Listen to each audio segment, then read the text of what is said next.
So it's a pleasure to be here. It's a pleasure to speak to everyone at BCIT today, and the bright young minds thinking about marketing, digital marketing, thinking about how that fits into the world. But I'm not going to talk about digital marketing. I'm not really going to talk about AI and marketing, and really I'm not going to talk about marketing at all. I'm going to talk about love. And what does that mean? Well, one, it's provocative and interesting. And secondly, love is actually a binding force in a lot of what we're going to do. And really, what I'm trying to do here in this presentation is give you an idea of how to think about the world and how to think about what you're going to be doing when you go ahead and undertake marketing initiatives. And there's four things I'm going to talk about, and love is one of them. But the first thing I'm going to talk about is honesty.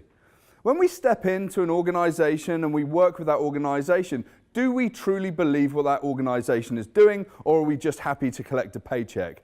Do we believe that we have to send marketing out at Easter, on Thanksgiving, at Christmas, on Black Friday, just because we have to, just because everyone else has to? Are we being truly honest with that? I'd like to introduce the idea that we need to think a little bigger than just like good enough and start thinking about something around excellence. Now, we might have heard with product marketing, we've got a minimum viable product, we're going to put it out there, we're going to test it, we're going to see how the world is going to work. Well, minimum viable product, I hate to say, is actually a terrible strategy to do anything around product and service as well. This is a picture of a prototype of the iPhone. Now, this is a minimum viable product.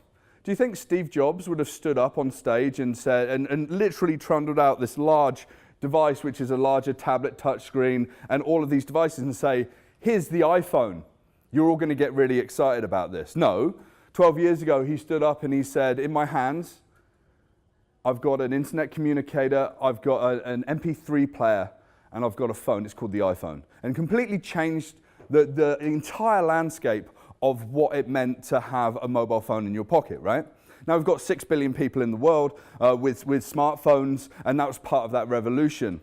Now what's interesting about Apple is, now 12 years later, they're not being particularly honest about their role in the world, and they've just had profit warnings because their innovation isn't that good. China's starting to take over, and there's a lot of hits there. Because they're not being honest about what people truly want, their innovation now is about a game of inches. Back in the day, it was about leaps and bounds. So, honesty. Be really honest about what you're doing, what you're selling, what you believe. And do you know what? If you're working in an organization, you stop believing and you be truly honest with yourself, you might actually end up choosing to leave. And that's okay. Okay, number 2, science. Now, good marketing is around really knowing the landscape about what's happening, about how the world is working, not only for a scientific level with qualitative and quantitative marketing, and that's one of my big backgrounds. I spent a lot of time building large data analytical infrastructure to do targeting, whatever. Today we've got Facebook targeting. They're in a lot of hot water there. We do a lot of retargeting, targeting, all sorts of profiling in surveillance ways and marketing ways and whatever. We have to have that science. We have to have that rigor. We have to have philosophy as part of that mix as well. And I like to go back and start thinking strategically about what that means. This is a book written by a general in the Chinese army called Sun Tzu. He died in 470 BC. So, this is an old book, right? So we need to start thinking that there's strategies out there that are informed by observation and how the world works. Divide and conquer. We've all heard that strategy, right? That came from him. It's thousands of years old. You need to go away from this talk and go and buy a copy of Sun Tzu's The Art of War and learn what it's telling you, because it's incredibly insightful about strategy.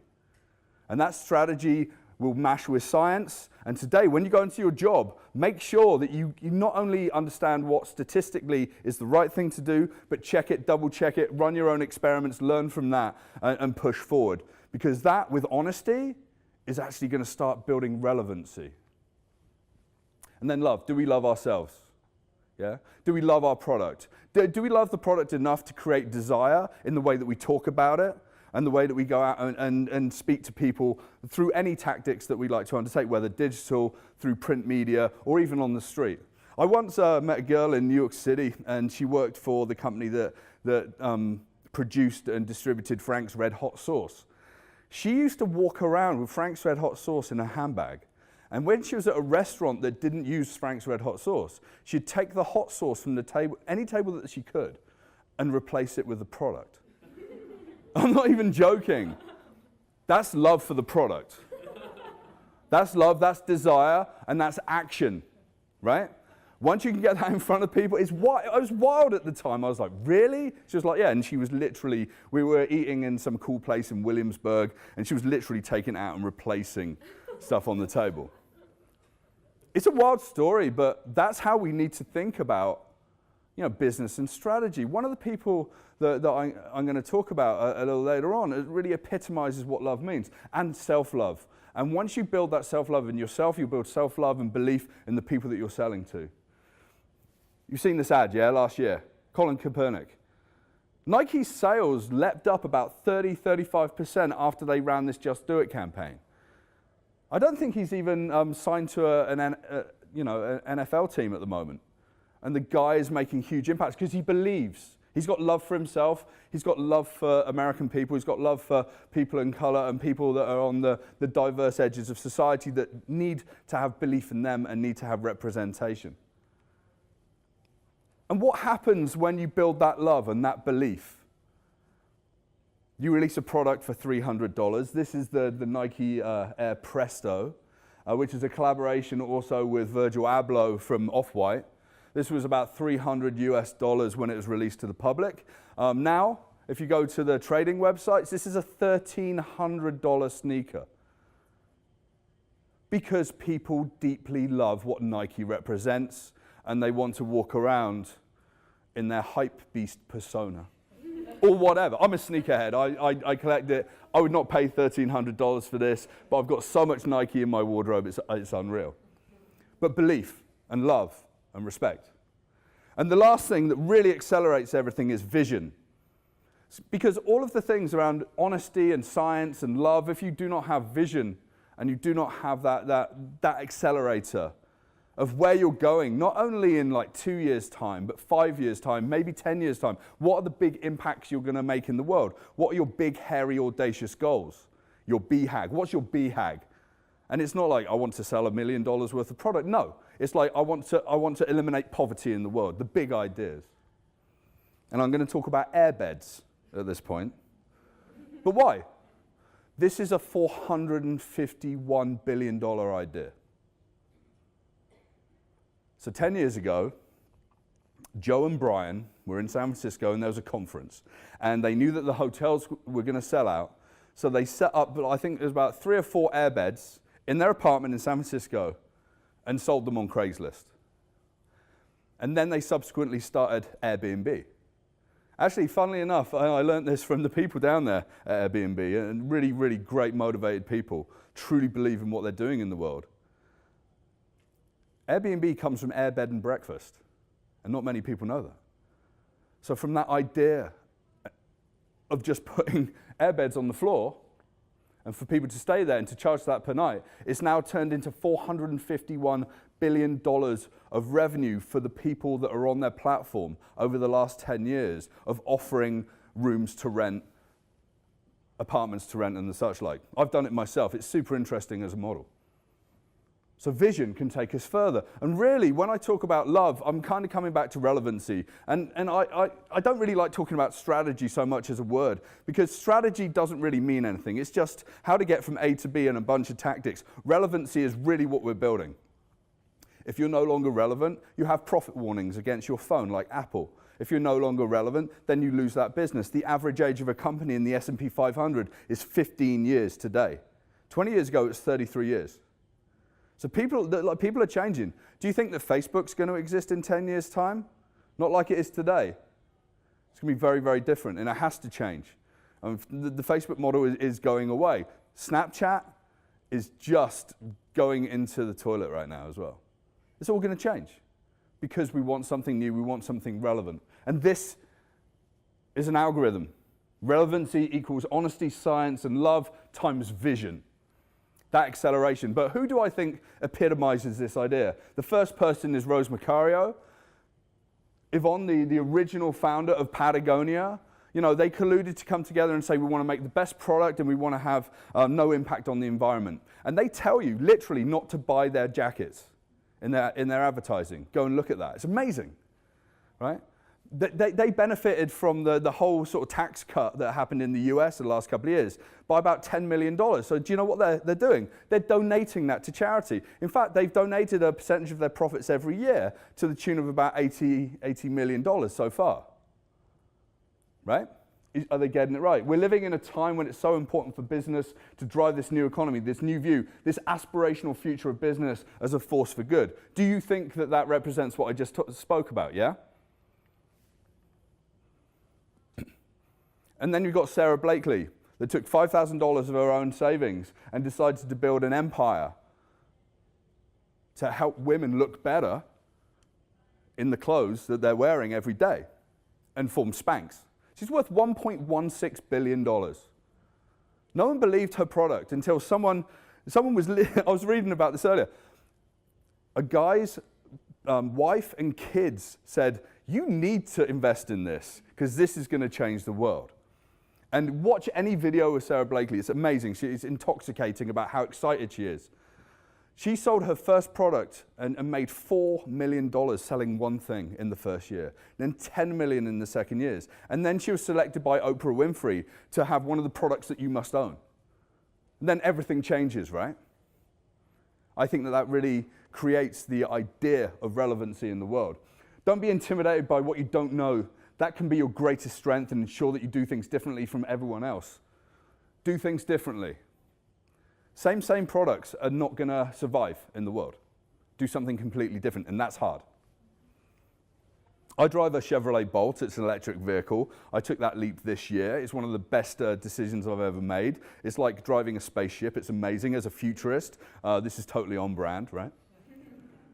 And this is Mary T. Barra. She's the CEO of General Motors, making really tough decisions about where the automakers going, shutting factories, trying to work out where they're going with electric vehicles. I know the people in her innovation team, they're doing wild ideas. They're investing in like electric scooters. They're trying to look at new ways of transportation. They don't look at cars, they look at mobility. But their big idea is to help move the world around. And she is so strong in the face of adversity. Right? She has to face up to the President of the United States. She has to face up to the markets. This is an industry that's literally eating companies. It's incredibly competitive. Do every job you're in like you're going to do it for the rest of your life and demonstrate that ownership of it. Ownership. Yeah? Relevancy. And back to what we're talking about with honesty, science, love, vision. And I can't not talk about Elon Musk. Right? You have to realize that he started Tesla just before the market crash. And that he was literally looking death of his company in the face before he took all the money that he made from PayPal, which is about $300 million, and put it into SpaceX and Tesla. And then at the 11th hour of running out of all of that money, and he'd already brokered deals with Larry Page from Google to buy Tesla and SpaceX and whatever, he got a contract with NASA for $10 billion. It saved everything. And now they send several rockets every month up at a lower cost than they've ever done before, I think by a factor of 10 or 12. Right? Revolutionizing space flight. Tesla. Who wants to buy a Tesla in this room? Right? That's about half the people. If you don't want to buy a Tesla, maybe you want to buy another electric car, please. Or maybe you don't want to buy a car at all. Self-driving cars are coming. I can talk about that later. But what I like about Elon Musk is absolute, true, and total belief, and he understands what it means to be relevant in the world. And at the beginning of building both of these companies, no one saw that it was relevant because he was fighting against an archaic space administration. But NASA are awesome, but they were strapped for cash, they were strapped for innovation because of that. When I first watched the two rockets land, when I watched the first rocket land, reusable rocket land, I cried. It was one of those moments that absolutely and fundamentally changed the world. 50 years ago, Neil Armstrong set foot on the moon, and now we're landing rockets for reusability, right? It's amazing. And it didn't come from public funding, it came from private funding. It came from someone that was going to put absolutely every single cent on his business. Would you bet $1 million against Elon Musk? It's one thing I say to all of the people I speak to that kind of don't believe that electric vehicles are going to really take off, or this kind of thing is going to change the world. It's fundamentally going to change the world because of him. I love this next quote from Elon Musk. I would like to die on Mars, just not on impact. Vision. What does he want to do? He wants to take us to Mars, right? I don't think it's a great idea. I don't think it's going to be a great place to live. It's cold and desolate and a long, long way from home, and you ain't coming back, right?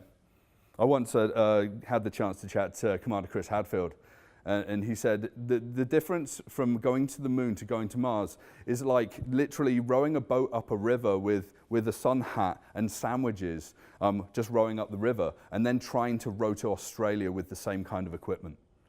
You have to reinvent the entire world of space travel. That's what Elon Musk is doing. That's what people like Jeff Bezos are doing as well. So yeah, back to that, relevancy. I want you to take that away and understand that whatever you do with digital marketing, how you think about strategy, it's about building relevancy, and that you have to be honest, you have to be scientific, you have to have love for yourself, and you have to have vision. But most importantly, I'd like to leave you with this. You have to be diverse in how you're thinking. You have to build diverse teams, people of different ages, people of different genders, people of different backgrounds and experiences, because you know what? You can't build something that everyone loves and is relevant in the world without understanding that the world is a truly diverse place. Thank you very much.